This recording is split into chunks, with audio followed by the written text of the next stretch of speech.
Sa magandang umaga po sa ating lahat. Purihin po ang ating Panginoon sa isa pong araw na ibinigay niya sa atin at sa pagpapala po na handog na kanyang dala. At ngayon po sa umagang ito, purihin po natin ang ating Panginoon ng pinakamataas na papuri at atin po siyang pasalamatan sa lahat ng kanyang ginawa. At bago po ang lahat, tayo po ay mag-umpisa sa isang panalangin.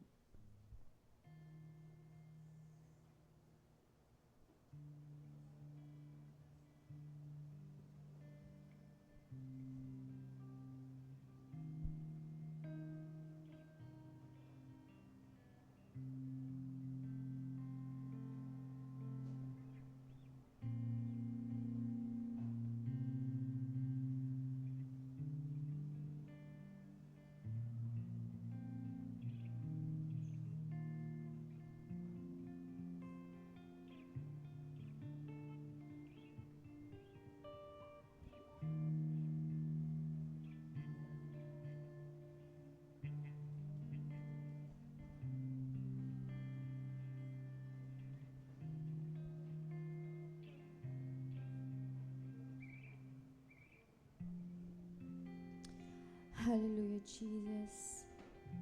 Panginoon namin makapangyarihan sa lahat, pinupuri ka namin, Panginoon. Tinataas po namin ang ngalan mo. Ikaw lang siyang may karapat-dapat, Panginoon, ng lahat ng papuri at pagsamba. Ikaw lamang, Panginoon, ang siyang makapangyarihan at tapat, Panginoon. Lord, we thank you sa mga nagdaang araw, Panginoon, sa iyong patuloy na pag-ingat sa amin at pag-ibig mo sa amin, Lord. We thank you, Lord God, for all the blessing, Panginoon, for your provision and favor, Lord God. And Lord, this morning, tinataas po namin ang gawain ito sa inyo. Naway kayo po ang manguna at ng banal na Espiritu, Lord God. Mangunguna sa bawat isa, Lord God. Mula po sa worship team, Panginoon, Lord, we pray, gamitin mo po kami, Panginoon, para sa iyong kaharian at kaluwalhatian, Panginoon. Let us be a blessing, Lord God, sa mga taong nagpupuri sa iyo. At ganoon din po sa magbabahagi ng iyong salita. Panginoon, ikaw po ang umawak sa kanya, Lord. Kayo po ang magbigay sa kanya ng knowledge and wisdom, Lord. Sa kanyang pagbahagi ng iyong salita, Panginoon, dalangin namin na lubusan pong maintindihan ng bawat isang nandirito, Lord. Buksan mo po ang aming puso't isipan, Panginoon, para sa iyong pagpapala at salita, Panginoon. Dalangin po namin na lubusan po namin itong matutunan at maintindihan, Panginoon. And help us, Lord God, na magamit po ito sa aming pamumuhay, Panginoon. Dalangin po namin ang mga salita mo ang manahan sa aming mga puso, Lord. At magamit po namin, Panginoon, in times of need, Panginoon. Maalala po namin ang iyong mga pangako at salita, Panginoon. Panginoon, tinataas po namin ang gawain ito, Lord. Dalangin po namin ang presensya mo at ang gabay mo sa bawat isa, Panginoon. We commit to you everything, Lord God. Ito po ang aming dalangin sa pangalan ng aming Panginoong Jesus. Amen and amen. Amen. Papuri po para sa ating Panginoon. Kaya naman po ngayon ay inahaniyahan po namin ang bawat isa na tumayo para po sa pagbasa ng salita ng ating Panginoon. Sabi nga po sa mga awit 86 verse 12, O Panginoong Diyos, buong puso'y laan, pupurihin kita magpakailanman, at ihahayag ko iyong kadakilaan. Amen. Papuri po para sa ating Panginoon. Amen. Praise God. Purihin po ang ating Panginoon. Sa umagang ito, sama-sama po natin siyang awitan at purihin. Amen. Hallelujah.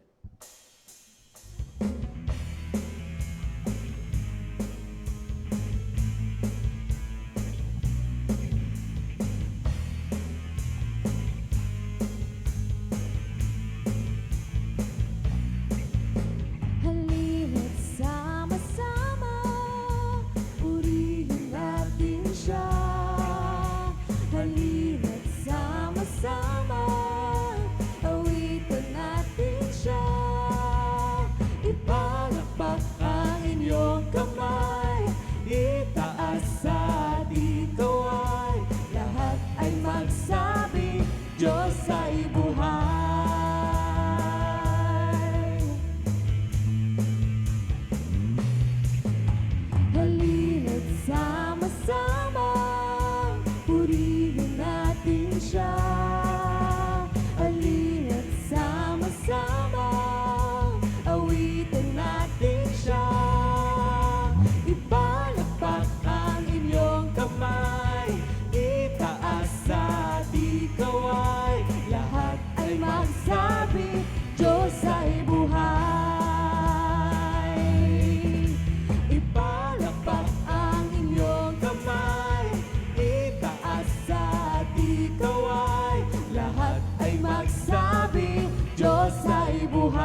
makapangyarihan magpakailanman.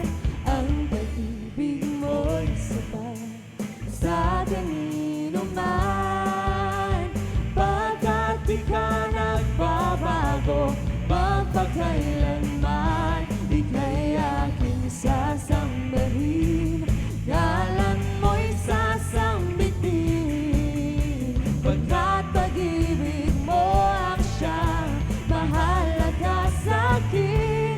Sa gitna ng kalungkutan, ika'y papupurihan, pasasalamatan magpakailanman.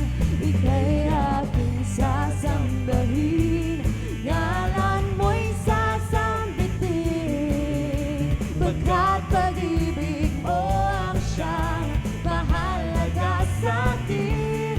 Sa gitna ng kalungkutan, ika'y papupurihan at pasasalamatan magpakailanman.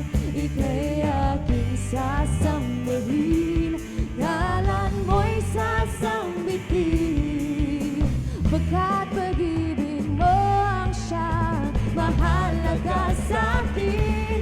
Sa gitna ng kalungkutan, ika'y papupurihan at pasasalamatan magpakailanman. Ika'y aking sasambahin, ngalan mo'y sasambitin, pagkat pag-ibig mo ang siyang mahalaga sa'kin. Sa gitna ng kalungkutan, ika'y papupurihan, pasasalamatan magpakailanman. Pasasalamatan magpakailanman. Pasasalamatan magpakailanman.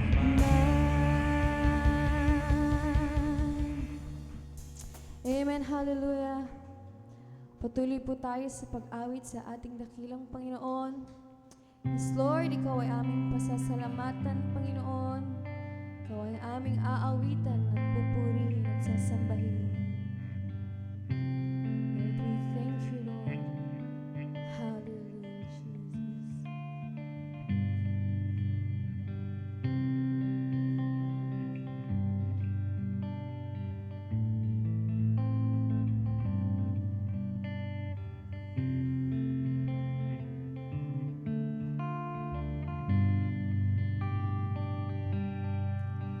Ang puso ko'y dinudulog sa'yo,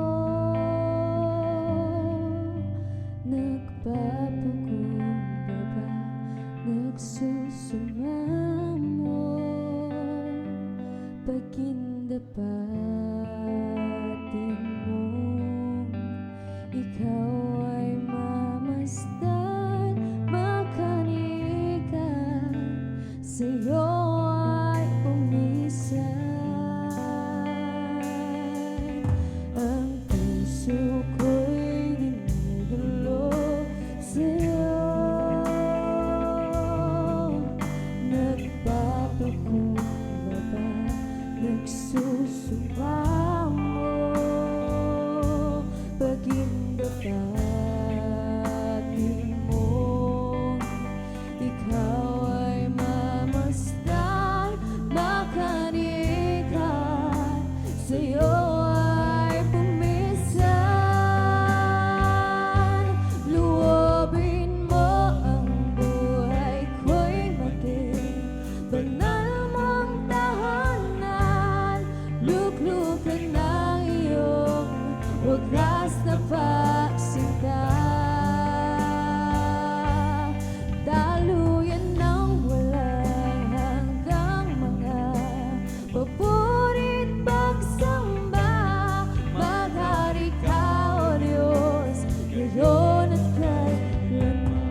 banal mong tahanan, lukluk ka ng iyong wagas na pagsinta.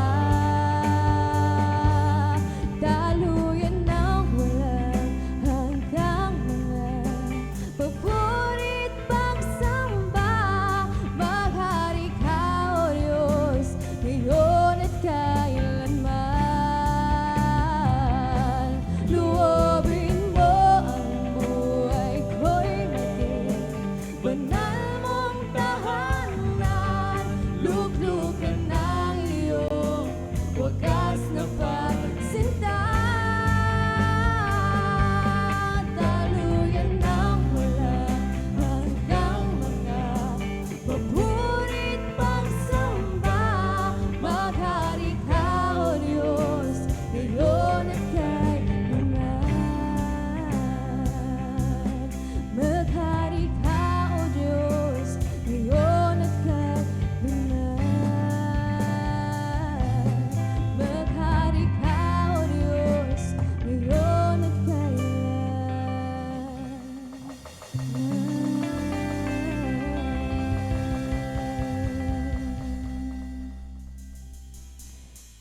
Amen. Hallelujah. Maghari ka, Panginoon, sa bawat isa, Lord God. Maghari ka po sa aming mga buhay, Lord God. Ikaw lamang, Panginoon, ang siyang maging sentro ng buhay ng bawat isa. Amen.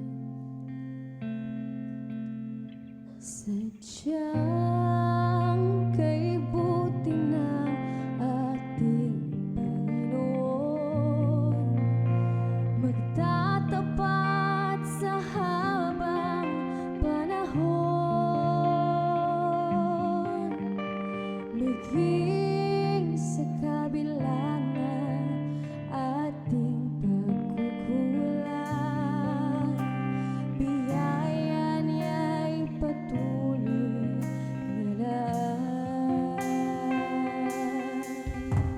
Katulad ng pagsinag ng gintong araw, patuloy siyang nagbibigay ng law.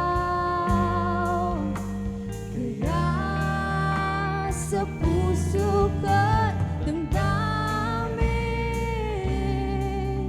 katapatan niya'y aking pupurihin.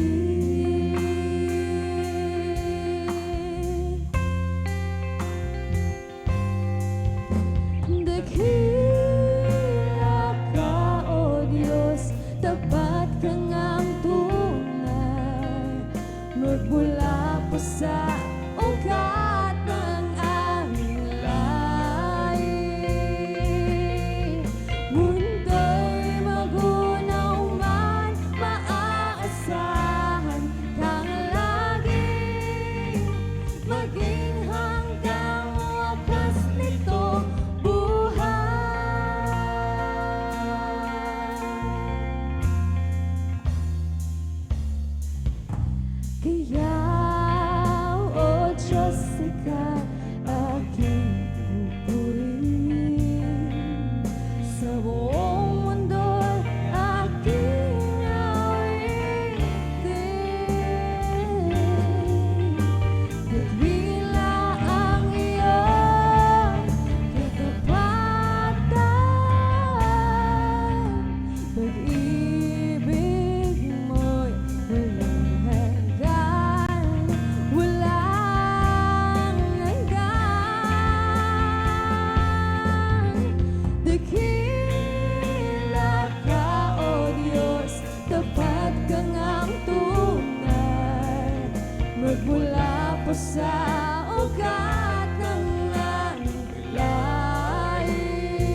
Let's all pray together. Father God in heaven, Lord, we thank you, Panginoon, sa isang araw, Lord God, na ibinigay mo ulit sa amin, Panginoon.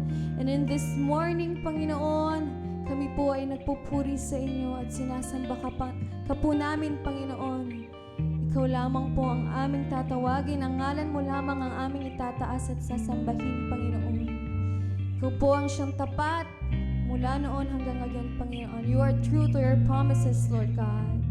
Panginoon, maraming salamat po sa umagang ito. And we pray, Lord God, that you prepare our hearts, Panginoon, for your word as we are about to receive it, Panginoon. Lord, we praise you, we glorify you, and we honor you. In Jesus' mighty name, amen and amen.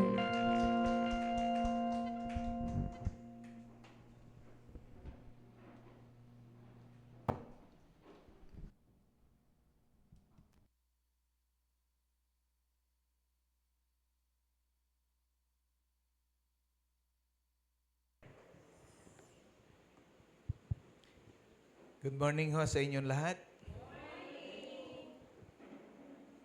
Tayo ay lumapit sa Panginoon at ipagkatiwala natin sa Kanya ang pagpapahayag ng Kanyang salita. Let us all bow our heads and let us come to the Lord in prayer. Samahan niyo po ako sa panalangin. Let us pray.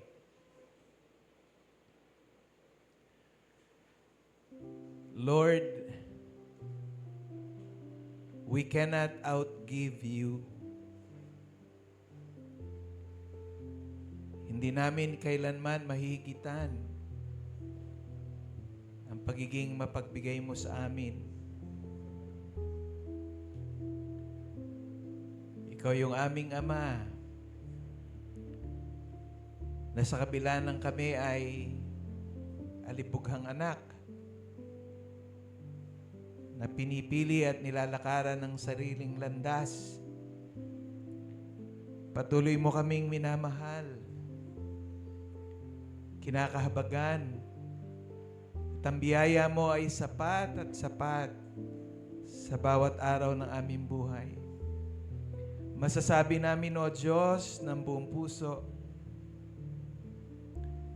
we are only saved because of your grace, because of your love, because of your mercy. And even from the time na nakakilala kami sa iyo hanggang ngayon, nandyan ang kalinga mo. Nandyan ang pag-iingat mo. Nandyan ang protection mo. Nandyan ang provision mo. At totoo ka sa iyong pangako na you will never leave us nor forsake us. At salamat, Lord, sa biyayang pananampalataya na patuloy mong nilalagay sa puso naming lahat. Kumakaharap kami ng mga hamon sa buhay, pagsubok, kabigatan, tukso, at mga pangangailangan. And yet, lahat ng ito ay napagtatagumpayan namin because of you. Salamat ngayong umaga, Lord, dahil nagtagumpay ka sa buhay ng iyong mga anak. Actually, pwede nilang piliin na gumawa ng ibang bagay at pumunta sa ibang lugar sa oras na to. Pero nagtagumpay ka sa buhay nila. Nagtagumpay ka sa buhay naming lahat. Pinili namin na pumunta sa iyong bahay-sambahan. At sa lahat ng mga blessings mo na ginawa sa aming buhay, ay aalalahanin namin na purihin ka, sambahin ka, parangalang ka at dakilain ka. Dear Holy Spirit, mangusap po kayo sa aming lahat. Open our minds and our hearts. At totoo nga, Lord, hindi lang kami sa tinapay na bubuhay, kundi sa salita mo na nagmumula sa iyong mga labi. Kami merong pisikal na pangailangan, pero lalong higit na mahalaga na matugunan ang aming spiritual na pangangailangan. Pakanin mo kami, Panginoon, ng tinapay ng buhay. Pakanin mo, Panginoon, ang aming mga kaluluwa ng iyong banal at makapangyarihan salita. Patuloy kong tinataas sa inyo si Pastor Nando. Salamat sa patuloy na kagalingan na binibigay mo sa kanya. Inaangkin namin, Lord, lubos na kagalingan para sa kanya. At lahat ng mga medication na tinetake niya ngayon, Lord, gamitin mo ito para maging malakas, malusog, at patuloy, Panginoon, na mapaglingkuran ka niya sama-sama ng iyong mga anak dito sa iglesyang ito. In Jesus' name, inaangkin namin, Lord, ang iyong patuloy na paghipo sa kanyang buhay. Gayun din, Panginoon, si Pastor Boyet, na aming dating young people sa Bangkal. Lord, we lift him up to you. Salamat na siya'y nagkaroon na ng kidney transplant. At si Dr. Asril na nagkaroon din ng kidney transplant. At dalangin namin yung kanyang kabiyak na ngayon ay magkakaroon ng angioplasty. Lord, talagang kayamanan ng kalusugan. Yung taglay naming kalusugan ay kayamanan. Kasi sa Pilipinas, napakamahal magkasakit. But we thank you for continuously blessing us with good health. Buhay kami, malakas kami. And Lord, this morning, we lift up to you our nation, our beloved country. Lord, magulo ang aming bansa. Laganap ang korupsyon, laganap pagnanakaw, at ang aming mga politician ay hati, Lord. Nagtatakipan. At lahat ng ahensya ng gobyerno ginagamit para ang sarili nilang plano at kagustuhan ang matupad sa aming bansa. In Jesus' name, by the power of the Holy Spirit, Panginoon, dalawin mo ang aming mga politician mula sa Pangulo, sa Vice President, sa mga kongresista, sa mga senador, sa mga mayor, sa mga vice mayor, sa mga governor, sa mga barangay captain, sa mga kagawad ng bayan, sa kagawad sa mga barangay, gayon din, Panginoon, ang mga secretary at undersecretary ng bawat sangay ng aming gobyerno. In Jesus' name, Lord, dalawin mo sila sa panaginip. Magpakahayag ka sa kanila. Kausapin mo sila, Panginoon. Rebuke mo sila. Turuan mo sila. Kausapin mo sila, Panginoon. Mahabag ka sa aming bansa. Habang ang korupsyon ay lumalaganap, ang mga tao nahihirapan. Lalo na, Panginoon, yung mahal ng bilihin, yung mahal ng kuryente, Panginoon. In Jesus' name, mahabag ka sa aming bansa. Lingapin mo ang aming bayan.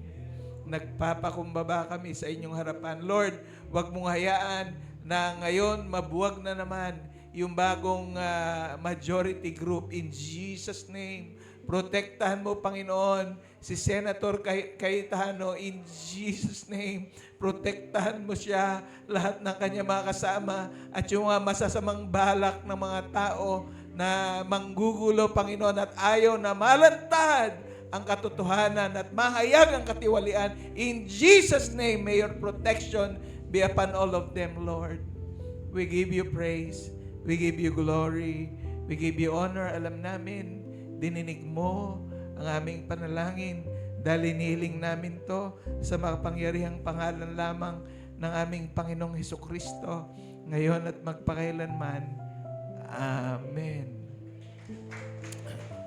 So patuloy po nating ipag-pray ang ating bayan, ang ating mga politician. Alam niyo po ang ginagawa ng Diyos sa mga Muslim, lalo na yung mga extremists, at yung mga nagpupunta dun sa Mecca, no, para umattend nung kanilang yearly na mga yung religious activity. Nananaginip sila. Napapanaginipan nila si Jesus. Amen? Kaya ipag-pray natin lahat. Ang pag-pray, breakfast, pag-pray natin yung ating gobyerno. Yung kakain ka, breakfast, mag-pray ka. Lunch, kakain ka, pag-pray natin yung ating gobyerno. Dinner, pag-pray natin yung ating gobyerno. Na? So, at least, pagkakain ka, na? Isama mo na sa prayer yun. Diba? Lalo na kayo, taga rito kayo sa Taguig. No? So, nakakalungkot yung nangyayari. No? Sad. Kaya minsan nga, ayoko nang manood ng news. Kasi na-high blood lang. Kaya nanonood ako ng news. Lalo pag narinig mo yung mga sinungaling na salita. No? Kaya sabi ko, ayoko na nga manood ng news. Na-high blood lang ako. Anyway, yan ho ang ating paksa. No? Committed to grow as one body. Kasi itong buwan na to, ng May, ay tinalakay ang paksa na growing together. Na? Growing together. We gather to encourage. We love one another. We do good together. And we look forward to the day. So ngayon, yan po ang ating pag-uusapan. Committed to grow as one body. Okay? Nawalan ako ng data. Naubos na siguro, nag-expired. So lahat ng may data, ngayong umaga, check mo. Ilang body parts meron tayo? How many body parts we have? So, yung mabilis na may data. So, total body parts na meron tayo, ilan? Sinong makakatanggap agad ng sagot kay Google? Ha? Ilan? Ilang body parts meron tayo? Ha? Ano nakalagay? Ha? 102,000 body parts. Dami, no? 102,000 na body parts? Ganon karami? Okay. Isa uli. 102,000, ha? Isa pa. Ilang cell meron tayo sa buong katawan? How many cells do we have, no, sa ating katawan?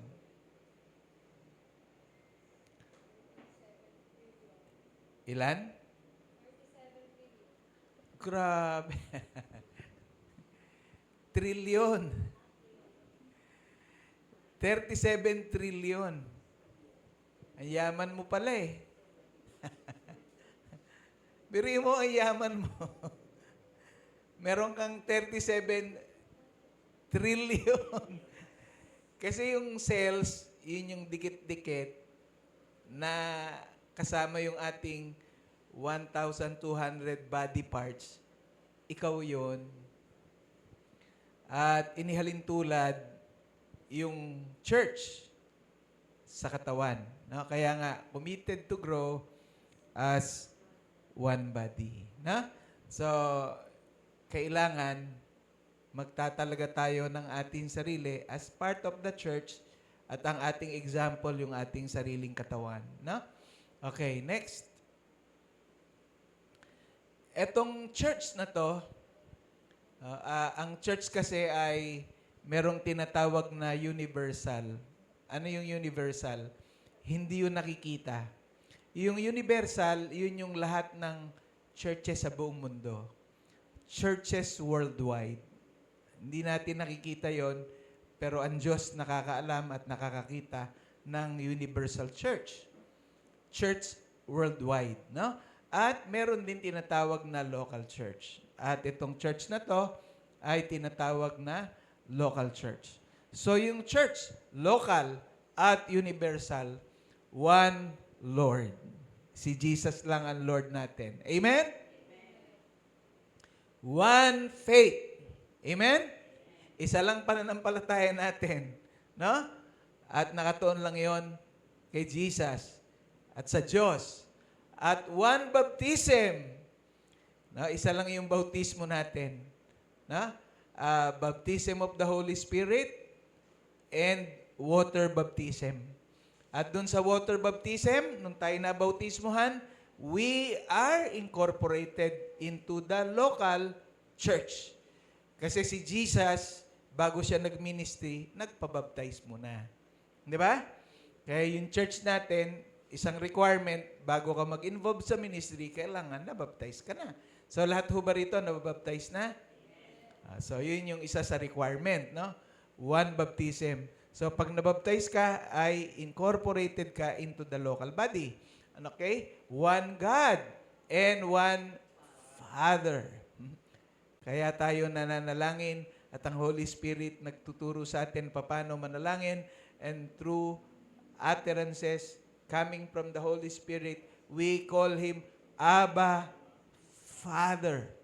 Okay? At for all.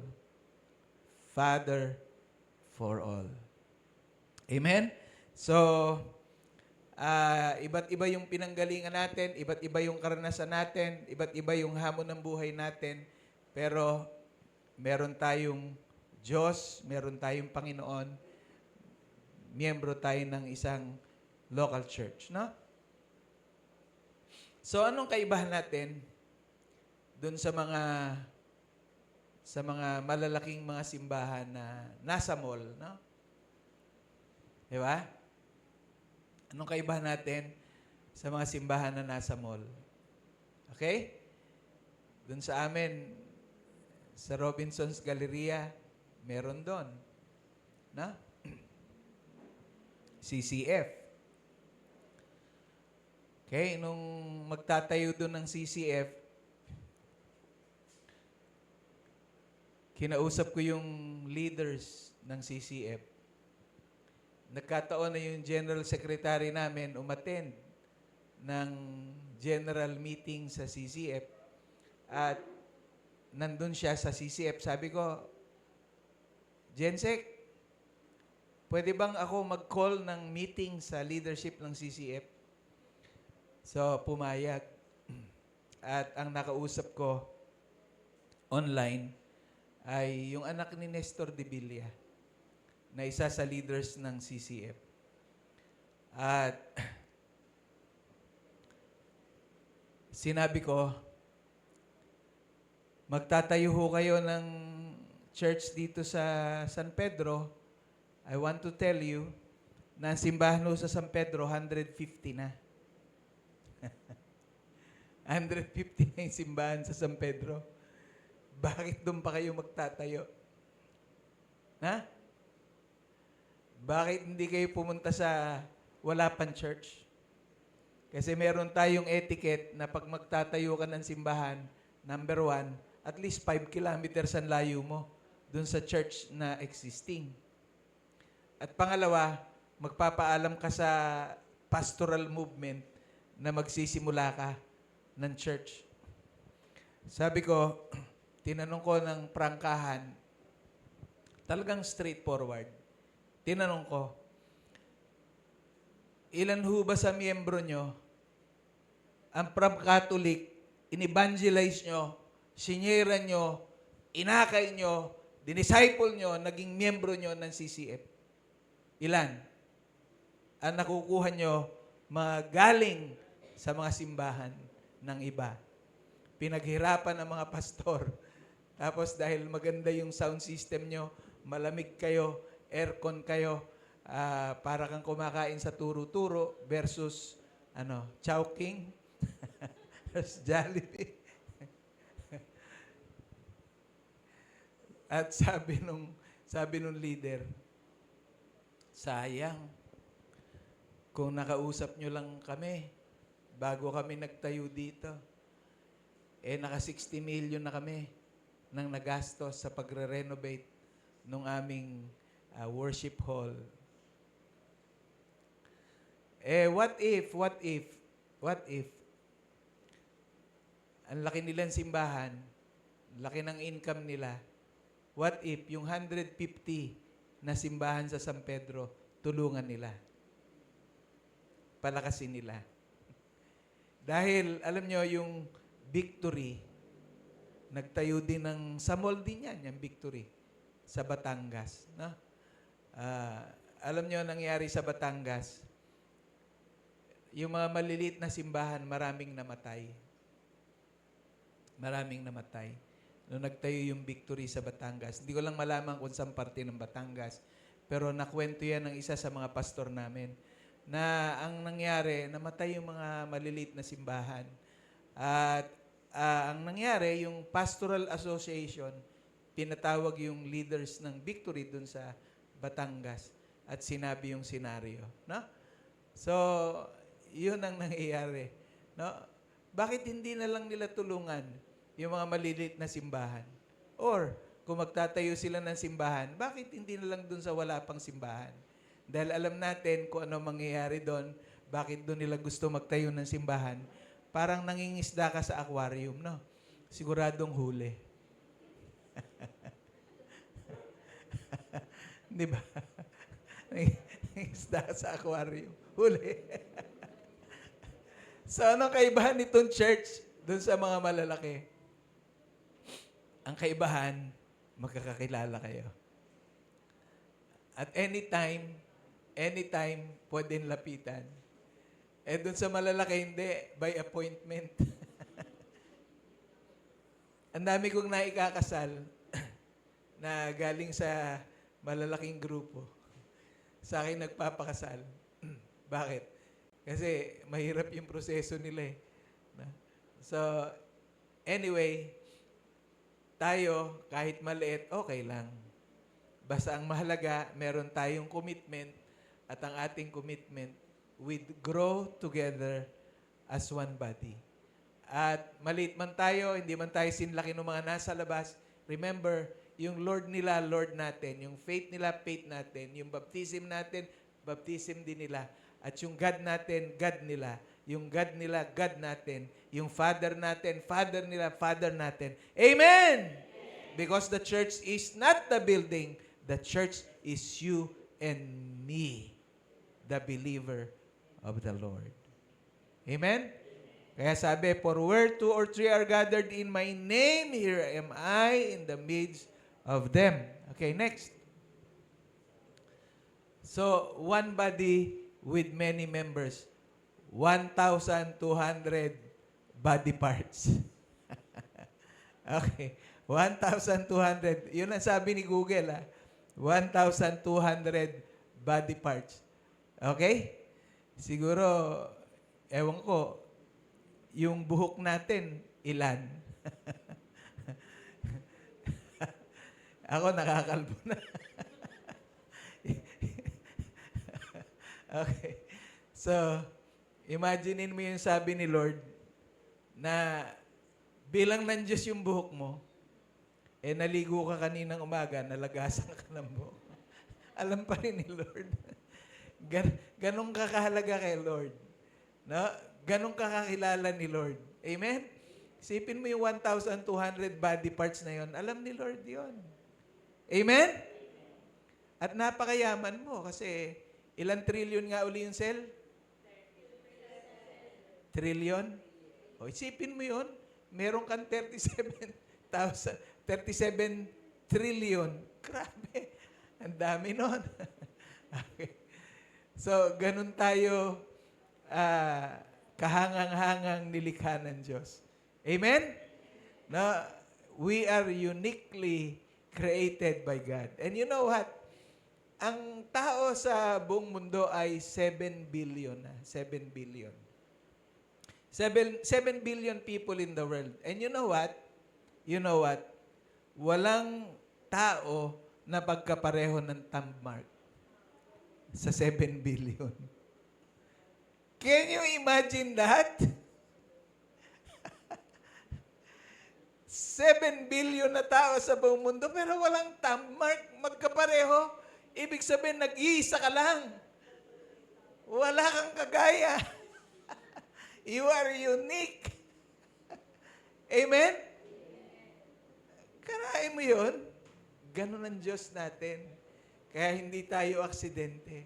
Kasama tayo sa plano ng Diyos. At kasama din ang church na to sa plano ng Diyos. Amen? Next.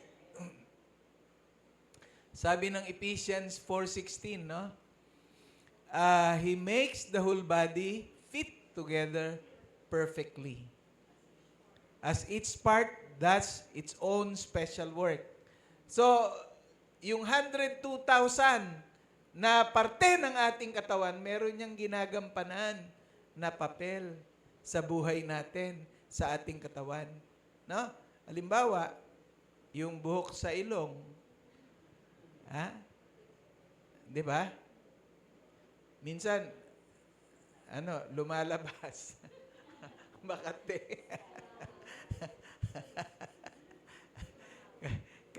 Kaya yung barbero, ginugupit din. Tapos yung gupit yung buhok sa tenga. No? Ba't may buhok sa tenga? Sa loob ng tenga, may buhok. Bakit? Bakit may buhok sa loob ng tenga? Sinasala niya yung dumi. No? At bakit may buhok sa tenga? Alam mo, pag may nakapasok na langgam sa tenga mo, di ba? Naririnig mo. I mean, ganun din sa church. Amen? Ganun din sa church. Nilagay niya kayo dito sa church at meron kayong papel na gagampanan.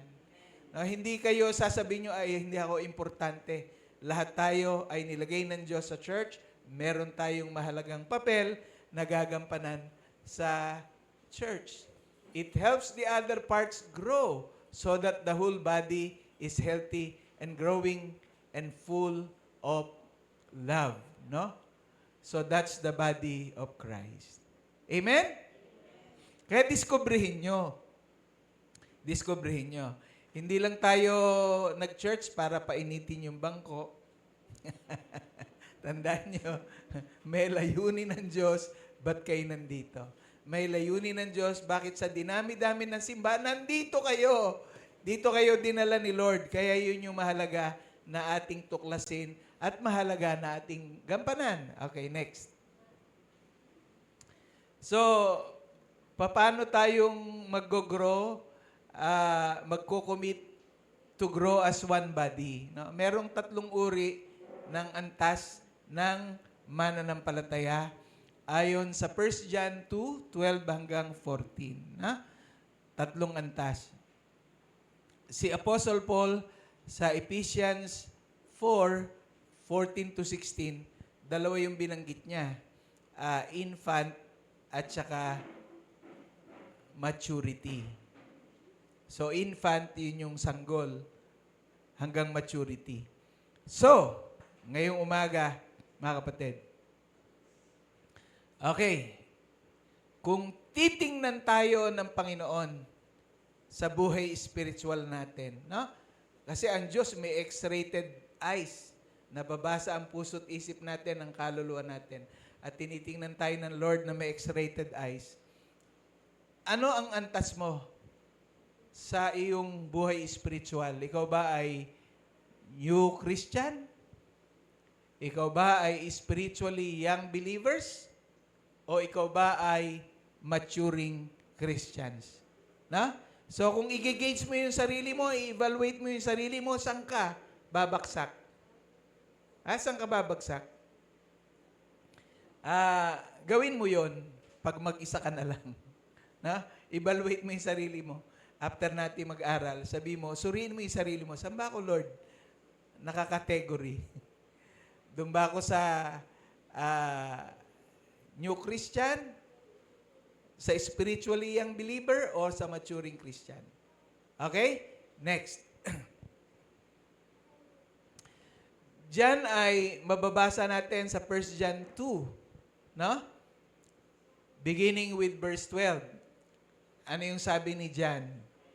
I am writing to you, dear children.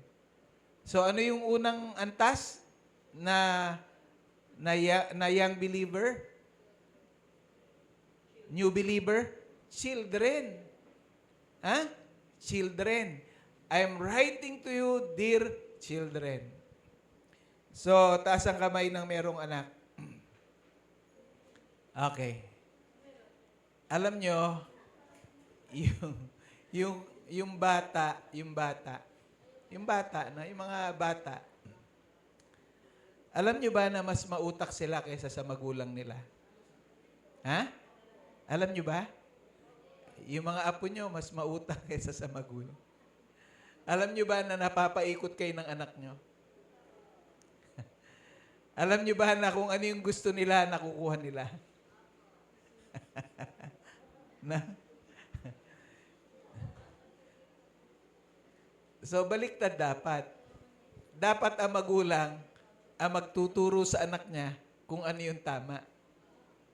Hindi dapat yung bata ang magtuturo sa'yo na paiikutin ka niya. Ganun ang bagong mananampalataya. Yun yung unang antas, children. At yung children, pag hindi nakuha yung gusto, ano gagawin?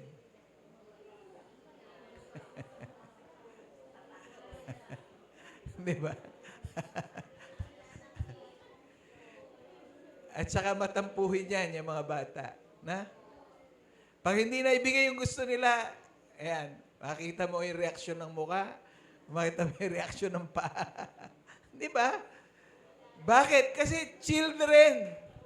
Right? Hindi mo ma-expect yung maturity sa kanila ng isang adult. Ang nangyayari kasi sa atin, yung anak natin, bata pa, ang gusto natin, ang isip kagaya natin. Kailan ka ba nag-mature ng kagaya ng isip mo? Matagal. Kaya yung anak mo nagre-react, children nga eh. It's part of their growing. It's part of their process of growing. And we need to understand. No? So, paano mo tatratuhin yung bata? Bababa ka sa level niya. No? Pero uunawain mo siya. So, kung bagong mananampalataya, huwag kayong masyak. Huwag kayong masyak. Huwag kayong magulat. Tapos nakita nyo, gumagawa ng hindi tama, re-rebukein nyo agad. Pagagalitan nyo agad. Ano mangyayari? Ayoko na dyan sa simbahan na yan. Kasi lahat na lang ng galaw mo nakikita. What can you expect sa bagong mananampalataya? Kaya yung nanay, tatay, dapat maintindihan natin. Bago nga eh. Right? So, wag natin silang itaboy. Wag natin silang palayasin. Unawain natin dahil kung mas mature tayo, maiintindihan natin sila at tutulungan natin sila mag-mature. Amen? So, anong kalagayan ng children? Yan ang sabi sa verse 12. Ito yung bagong mananampalataya. No, sabi, because your sins have been forgiven on account of Jesus' name. Ang isang bagong mananampalataya, nagda-doubt pa. Napatawad na kaya ako?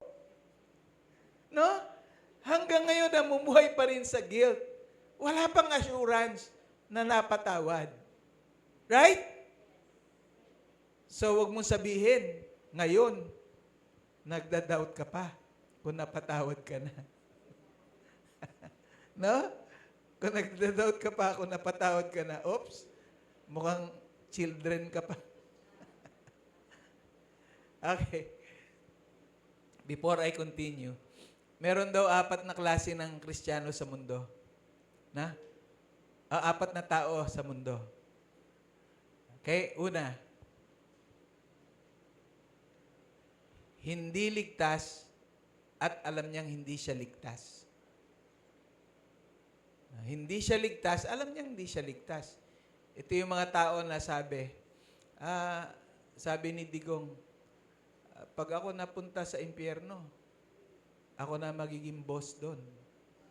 Sa impyerno. Narinig ko siya, nagjo-joke. Diba? Siya na raw yung magiging hari doon sa impyerno. Siya na raw si Satanas. Sabi, nagjo-joke siya. Biro ba yung impyerno? It's not a joke. Maraming nagjo-joke ng ganyan, nagsasalta ng ganyan. Isa na si Vice Ganda. Sabi ni Vice Ganda, willing siyang pumunta sa impyerno.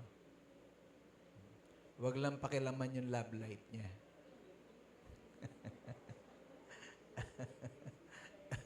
Di ba? Alam mo, ha? Alam mo, madali sa impyerno. Di ba?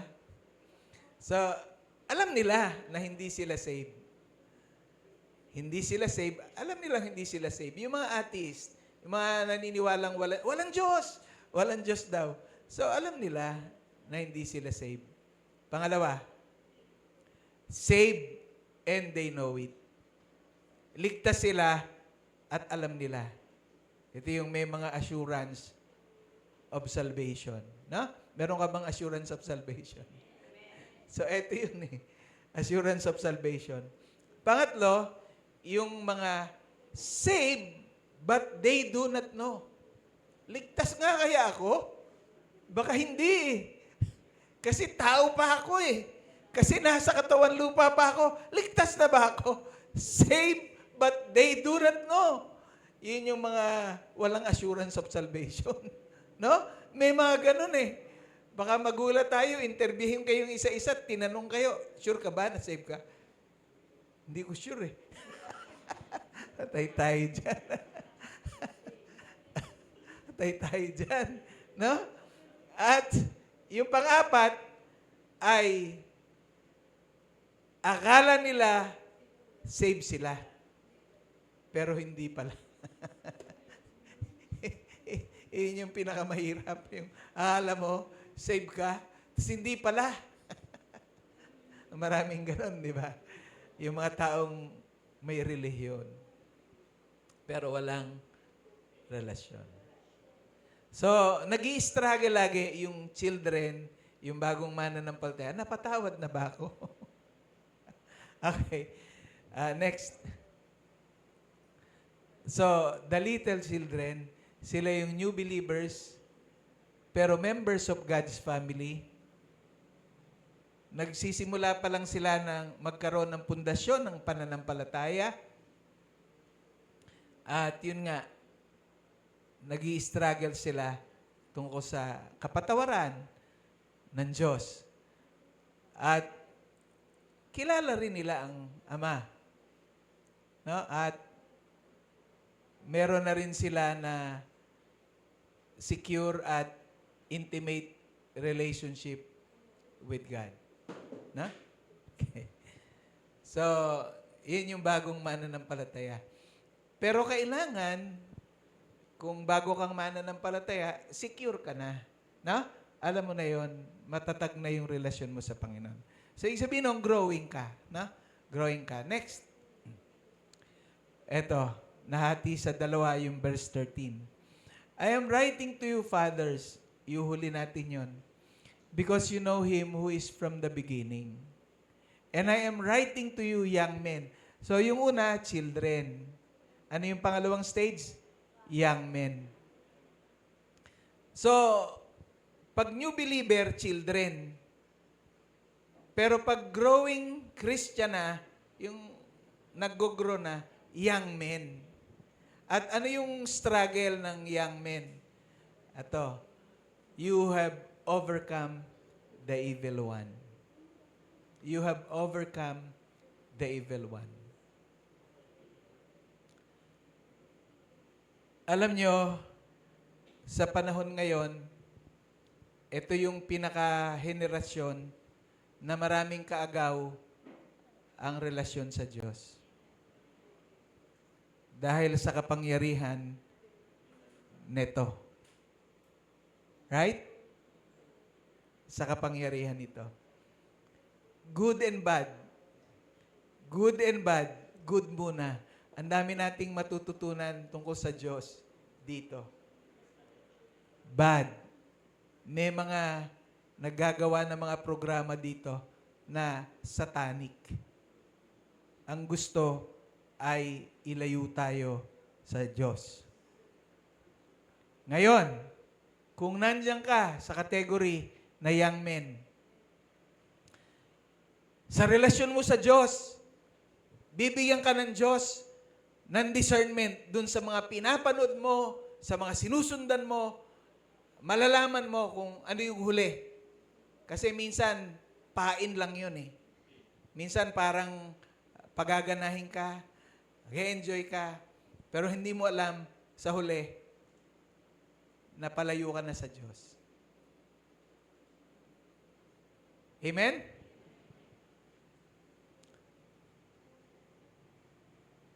Ipagpapalit mo ba ang Diyos sa pera? Madaling sabihin na hindi.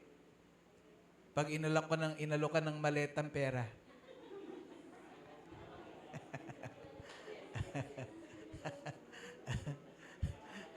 Madaling sabihin, hindi. Hindi ko magpapalit sa pera. Dahil walang nag-alok sa'yo ng maletang pera. Pero pag inalo ka ng maletang pera, baka naman matukso ka. Tama? Doon malalaman kung talagang priority mo talaga ang Diyos. Akala ko nung una, pagka nagkaroon tayo ng mga Christian politician na nakaupo sa pamunuan ng gobyerno, maganda yon. Pero ang kapangyarihan ng pera ay sumisira ng integridad. Because the love of money is the root of all evil. Pagpapalit mo ba ang Diyos sa gwapong boyfriend? Pagpapalit mo ba ang Diyos sa magandang girlfriend? Sabi mo, hindi. Pero marami na akong alam, pinagpalitan Diyos sa gwapong boyfriend, sa magandang girlfriend. Sabi niya, hindi, magiging Christian din yan. Kasi bakit yung tita ko, naging Christian yung asawa niya, hindi naman mananampalataya yun. Hindi lahat ganon. Hindi lahat happy ending. Ang mahalaga, susundin natin ang kalooban ng Diyos. Yan. You have overcome the evil one. Dahil ang gusto ng evil one, ilayo ka sa Diyos. At marami siyang gagamitin paraan para ilayo ka sa Diyos. But if you are growing in the Lord, as a young man, talagang tutulungan ka ng Lord magtagumpay. Okay? Pero dyan din sa verse 13, ito na yung mas mature, no? I am writing to you, fathers. So yun yung talagang mature na. Hindi naman como fathers ang tinukoy dyan, tatay lang yan. Mothers din. Kasi merong mga nanay, sila ang Christian, ang asawa nila hindi mananampalataya. Pero lalong mas maganda kung ang nanay at tatay mananampalataya. So, ano ang papel na ginagampanan ng mga spiritual father at saka spiritual mother? Paano silang nag-grow? Ayon sa verse 13, you know Him who is from the beginning. Lalo mo nang nadiskubre kung sino talaga ang Diyos sa buhay mo. Amen? Habang nagpapatuloy tayo na lumalago, actually, yun ang goal ng Panginoon sa ating lahat. Yun ang goal ng mga pastor sa kanilang mga miyembro. Yun ang goal ni Pastor Nando bilang iyong pastor. Kaya nga ito yung ating tinatalakay. No? Next. So yung young men, yung children, naglalagay pa lang ng pundasyon sa faith. No? Pero itong young men, medyo may pundasyon na ng pananampalataya. Pero siyempre, ang pananampalataya, laging sinusubukan eh. Right? Laging sinusubukan. Okay? Pwedeng manghina, pwedeng bumagsak, yes, pwedeng tumalikod, mawala. Pero kung tunay kang Kristiyano, kung tunay kang anak ng Diyos, babalik ka rin. Babalik ka rin. Amen? Kasi merong nagbabackslide. Merong tumatalikod eh. Pero kung tunay kang Kristiyano, babalik ka rin. Para kang saranggola, nakaalagwa. Pero, babalik ka rin. Kasi sabi ni Jesus, kung meron kayong 100 tupa, at nawala ang isa, iiwan niya yung 99. Hahanapin niya yung isa. Di ba? So, yan yung ginagawa ni Jesus. Yun din yung ginagawa ng mga leaders natin. Yun din ang ginagawa ng mga pastors natin. No? So, tanong, kilala niyo yung mga members natin dito sa church? Kung nawala, hinahanap? Kung nawala, dinadalaw. Kung nawala, pinapasyalan. Inaalam kung ano nangyari. Yes. Amen? Yes. So, yun. At growing believers who are actively engaged in spiritual warfare. So, alam niya, yung digmaan, spiritually na nagaganap. Alam niya, nasa pakikidigma siya. Okay? They are spiritually strong and overcome the wicked one. Okay? And the words of God abides in them. Okay? And equipping them for spiritual battles. Amen? Alam nyo, si Apostle Paul, ang galing niya ring magturo at gumamit ng ilustrasyon. No? Kasi, si Apostle Paul nakabilanggo, hindi lang siya nakabilanggo, meron pang mga kawal, nagro-rotate, bantayan siya. Bakit? Tatakas ba si Paul? Ha? Tatakas ba si Paul? Bakit? Masamang tao ba si Paul? Hindi. Pero alam nyo, ang gwardiya na nagro-rotate para bantayan siya, no? Sa isang araw, ilang rotation yun? Binabantayan siya. Parang yung sundalo sa Luneta dati. Naalala niyo yung mga yung sundalo sa Luneta, yung nagbabantay sa monumento ni Rizal, no? Tapos lumalakad-lakad no? Tapos may mga magandang dalaga, tinutokso yung sundalo. Wala siyang naririnig. Wala siyang nakikita. Lakad lang ng lakad yun Na, iikot-ikot. Tataas yung baril. Bababa yung baril. Maghapon yun. Ngayon ata wala na. No? Pero noon, di ba? Noon, ganun Di ba? So, akala mo, tatakas yung ribulto ni Rizal, kailangang bantay. No? Si Apostol Pablo, mga kapatid, dahil lagi na lang nakikita niya yung mga sundalo, alam niyo yung suot ng mga Romanong sundalo, ginamit niyang example yon. Sabi niya, sa Kristiyano, kailangan mayroong kansuot na helmet of salvation. Nakita niya sa gwardiya, may helmet. No? Ano pa? Breastplate of helmet of salvation, breastplate of righteousness. Di ba yung mga kawal, may bakal dito? Di ba? Tapos, meron siyang panangga, shield of faith. Di ba? Tapos, meron siyang belt of truth. Tapos yung sandals niya, ang haba no? Ang haba. Ano yung sandals? Readiness to share the gospel. At meron siyang sword. Word of God. Nakikita palagi ni Pablo yun. Dahil yung gwardiya nagpapalit-palit, nagro-rotate para siya bantayan. Ginamit niyang ilustrasyon sa atin. Yun yung kasuotan na binibigay ng Diyos sa mga mananampalataya. Guess what? Guess what? Yung lahat ng kasuotan na yun, mga kapatid, ay frontal defense. Ibig sabihin nun, nakaharap ka palagi sa kaaway. The moment na tumalikod ka, yung likod mo, open. Yun ang nangyayari sa nagbabackslide. Tumalikod. Ay, wala kang protection sa likod. Dahil ang buhay Kristiyano, laging advance, laging padiretso, laging pasugod. Amen? So, kailangan talagang dire-diretso yung ating pagtungo sa ating paglago. Amen? Is pag tumalikod ka, patay ka. Wala kang proteksyon. Okay? Naalala ko yung isang kawal na tinuruan ng hari na tumugtog ng drums. No? At sila ay nakidigma. So, nasa digmaan sila. Alam nyo, yung tugtog ng drums sa digmaan, mahalaga. No? So, lumusob sila. Tapos di tumutugtog yung sundalo. No? Ang tinutugtog niya, attack! Attack! So, talagang umaatake yung mga, kasi yung tugtog niya, yung ibig sabihin nun, attack. So, lumulusob sila, attack! Attack! Anong nangyari? Natatalo sila. Natatalo sila. Maraming nalalagas na kawal nila. Sabi ng hari, retreat! Retreat! Pero yung sundalo, ang tinutugtog pa rin, attack! Attack! Tapos anong nangyari? Nanalo sila. Nanalo sila. Tapos nagalit yung hari. Sabi niya dun sa sundalo, bakit ikaw? Sinabi ko na sa'yo, retreat. Bakit ang tinutugtog mo pa rin sa drums ay attack?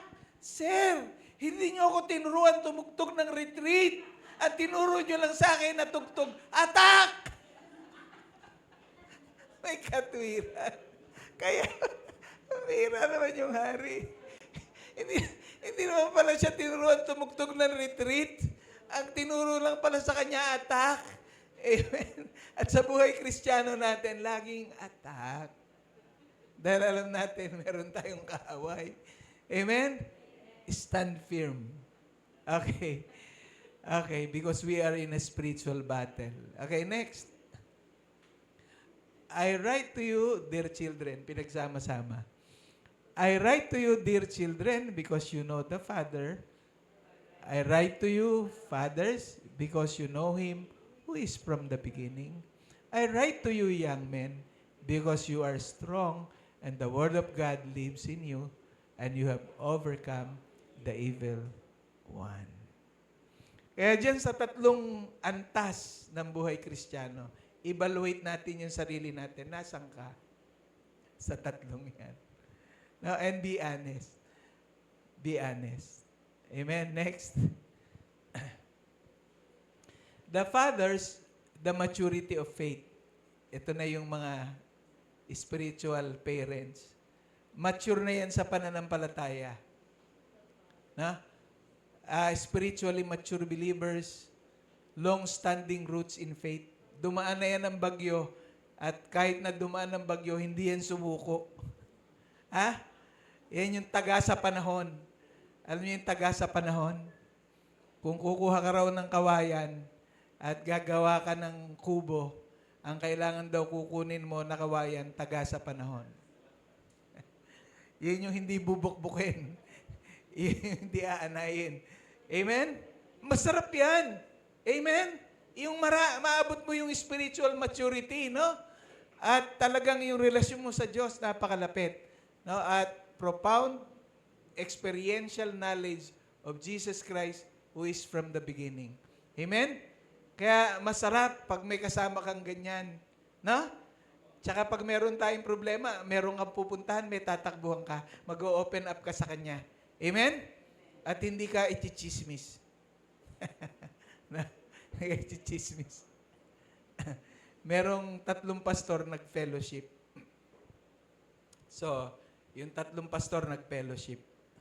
At nag-open up sila sa isa't isa ng kanilang kahinaan. Sabi niya, ako, ang kahinaan ko, pera. Nagagalaw ko yung pera ng simbahan pag wala akong pera. So, nag-open up eh. Ako, hindi ako naghahawak ng pera sa church. Meron kaming finance. Kasi meron mga pastor, sila lahat eh. Sila na song leader, sila na ang kolektor ng offering, sila ang, lahat sila. One-man show. One-man band. Pati hawak ng pera, sila rin. Kaya walang leader. Kasi siya lang. Diba?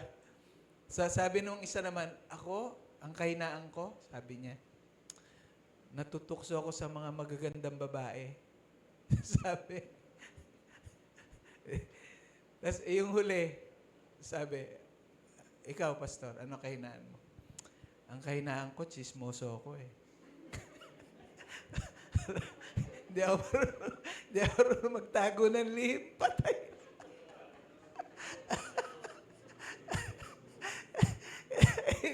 Pastor, patay. Bakit ba ako napag-open up dyan? Mapabroadcast. Kakalat. Kasi yung mature naman na nampalataya, pagka nag-open up sa yung isang may problemang, hindi mo pwedeng sabihin kahit kanino. No? Sabi, pwede ba pakiusap? Kayo lang nakakaalam niyan. At sasabihin naman nung mature na, Yung mature na, kaya yon. Amen? May mga tao, kunyari, nakagalit nila yung nag-open up. Gagamitin nila, oh, kilala kita. Kasi ibubuko. Ginagawang personal. Di ba? Walang ganon. Pero yung mature, marunong bumalanse. Amen? Alam niya yung tama, alam niya yung paninindigan, alam niya yung gagawin niya. Kahit sabihin natin na naapakan siya, nasasaktan siya, alam niyang bumalanse. Correct? Natatawa ko kasi may mga kinakaunselan ako na, yun nga, kinakausap ko, pwede pastor, ikaw na lang makakaalam niyan. Ako, sure. Sabi ko, sure. Tapos biglang, after ng matagal-tagal na, malalaman ng misis ko na, uy, alam mo ba? Si ganon? Ganon pala yun. Sabi ko, matagal ko nang alam yan eh. Nagalit. Nagalit. Ba't hindi mo sinabi sa akin? Pag ako may nalaman, hindi ko sasabihin sa'yo. Kasi nga, yun yung usapan. Huwag mo sabihin. Amen? Huwag sabihin. Yung mature, kaya niya. Amen? Masarap kaya yung meron kang mapanghawakan na mature. Na? Kaya kung halimbawa, batang leader ka, batang pastor ka, pumunta ka dun sa mature ng pastor at marami kang matututunan. Kaya yun yung papel natin, yun yung antas natin. Amen? Yun yung gagampanan natin. Pero hindi rin minsan kahit puti na ang buhok, kagaya ng buhok ko, automatic mature na agad. No? Hindi rin automatic mature na agad. 'Di ba? Kasi hindi naman physical yun eh. Hindi naman outward appearance yun eh. Yung spiritual life mo. Amen? Ako kasi, nagpasya na ako na hindi na ako magkukulay ng buhok, no? kasi nagkaroon ako ng shingles. Alam mo, yung chemical nun, baka lalong maapektuhan. Kaya sabi ko, hindi na, puti na lang ako ng buhok hanggang hindi na ako magkukulay. Pero hindi sa kulay ng buhok, pero yung ating walk with the Lord. Kaya dun sa tatlong antas na yon, mas maganda yung nandun tayo sa spiritual parents. Amen? So, sino dito yung may mga anak? Tas ang kamay. Okay, tas ang kamay. Okay, good for you. Good for you. Meron na ba kayong anak sa pananampalataya?